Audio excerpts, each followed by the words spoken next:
नमस्कार मित्रांनो, आज एक मी रोजच्या सारखा मोबाईल घेऊन आलेलो आहे. विवो कंपनीचा मोबाईल आहे Y200E 5G मॉडेलमध्ये आणि इन डिस्प्ले फिंगरवाला आहे.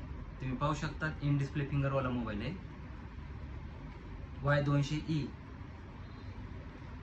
ह्या मोबाईलची नवीन जी प्राइस जर पाहिली तुम्ही आज तर 20 ते 21,000 रुपये प्राइसमध्ये आहे मोबाईल. तर हा मोबाईल फक्त सेकंड हँडमध्ये 12,800 रुपयामध्ये मिळून जाईल आपल्याला. किती? 12,800 रुपयामध्ये. ह्या मोबाईल सोबत तुम्हाला ओरिजिनल चार्जर, बॉक्स, बिल सगळं काही मिळून जाईल. आणि ह्या मोबाईलवरती तुम्हाला 3 दिवसाची रिप्लेसमेंट वॉरंटी आहे. जर तुम्हाला 3 दिवसात नाही पसंत पडला तर मोबाईल सुद्धा रिटर्न करू शकतात तुम्ही. मोबाईल तर चांगलाच आहे, कंडिशन पण चांगलीच आहे. तर वाट पाहू नका, तुम्ही फक्त एक कॉल करा. मोबाईल नंबर आहे 7058054444. ह्या नंबरवरती कॉल करू शकता. ओके, धन्यवाद.